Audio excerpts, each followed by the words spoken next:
खामोशियाँ आवाज है, तुम सुनने तो आओ कभी, छू कर तुम्हें खिल जाएंगी, घर इनको बुलाओ कभी।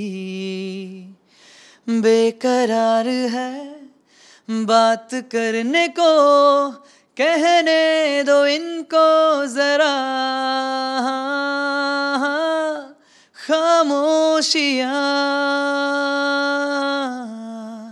तेरी मेरी, खामोशियाँ खामोशियाँ लिपटी हुई खामोशियाँ। বেসিক্যালি ইন্ডিয়াতে যাওয়ার প্রধান কারণ হলো ইন্ডিয়ান আইডলের জন্য।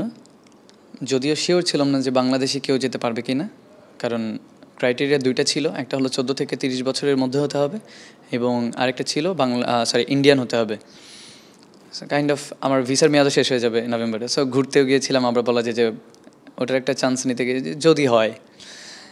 তো যাওয়ার পরে বেসিক্যালি অডিশনের দিন 2 ঘন্টা বাইরে দাঁড়িয়েছিলাম, তো তারপর আর কি অ্যালাউ করেছে হ্যাঁ যে পসিবল, বাট মনে হয়নি যে পসিবল এরকম। তারপর ওরা আর কি ভেতরে নিয়ে যাওয়ার পরে ফর্ম ফিল আপ করলাম আমাদের জাস্ট পাসপোর্ট দিয়ে। তারপর gradually first round, second round, third round হওয়ার পরে এখন 100% শিওর বলবো না, ওনারা কল করবে 2 তারিখে। এখন কল দেওয়ার একটা ডেট আছে, কল করলে তারপর দেখা যাক। ফাইনাল অডিশন তো মুম্বাই। আচ্ছা, মাথায় কি করে আসলো প্রথমে যে অ্যাপ্লাই করি? সেই টাইমের প্ল্যানিংটা, এক্সাইটমেন্টটা কেমন কাজ করছিল যখন অ্যাপ্লাই করার প্ল্যানিংটা করছিলেন? আচ্ছা, বেসিক্যালি অ্যাপ্লাই আগে করতে হয়নি, ফিজিক্যালি ওখানে যাওয়ার পরে আমরা জাস্ট ফর্ম ফিল আপ করে দেন তখনই অডিশন হয়েছে। আর অনলাইনে যারা অডিশন দিয়েছিল তাদের মধ্যে থেকেই 400 জনের মতো ছিল ওই দিন। আর অফলাইনে কিছু মানুষ ছিল, তাদের একটা রাউন্ড বেশি হয়েছে, 3rd রাউন্ড পর্যন্ত। আর যারা অনলাইনে দিয়েছিল তাদের 2টা রাউন্ড হয়েছে। তো এক্সাইটমেন্ট যদি বলি, খুবই এক্সাইটেড ছিলাম, নার্ভাস ছিলাম, একটু ছিলাম, বেশি না।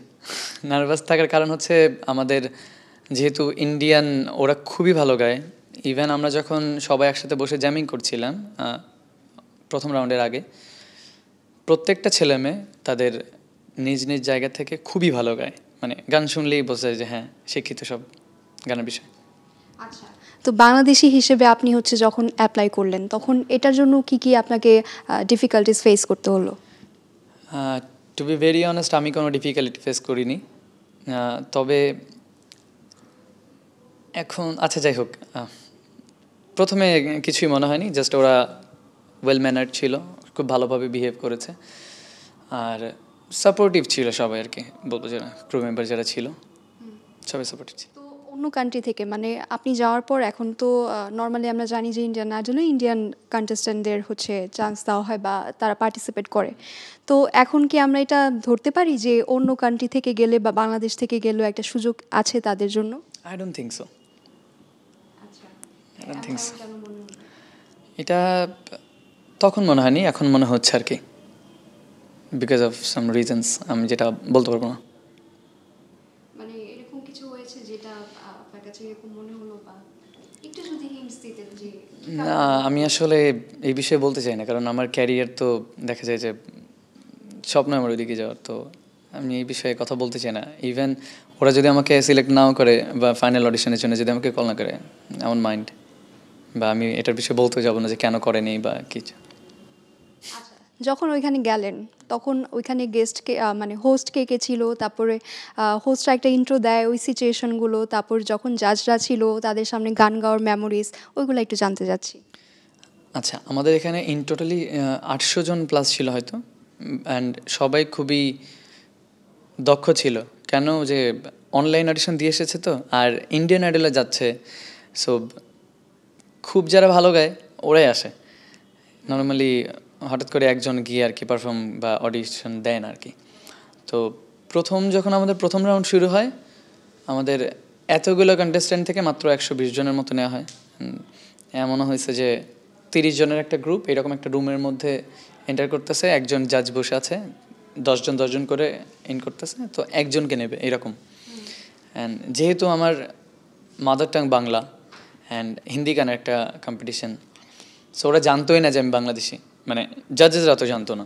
বাইরে যারা ক্রু মেম্বার ছিল ওরা জানে যে হ্যাঁ this guy is from Bangladesh, but ভেতরে জাজেসরা জানে না।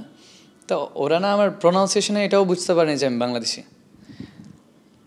তো ফার্স্ট রাউন্ডের পরে বেসিক্যালি আমাদের এই একটা ওয়েটিং রুমে নিয়ে যাওয়া হয় 30 জনের মধ্যে থেকে। তখন বলে দেওয়া হয় যে মানে 29 জনের নাম ডাকা হয়, আমার নাম ডাকা হয় না। So I was waiting for my name to call.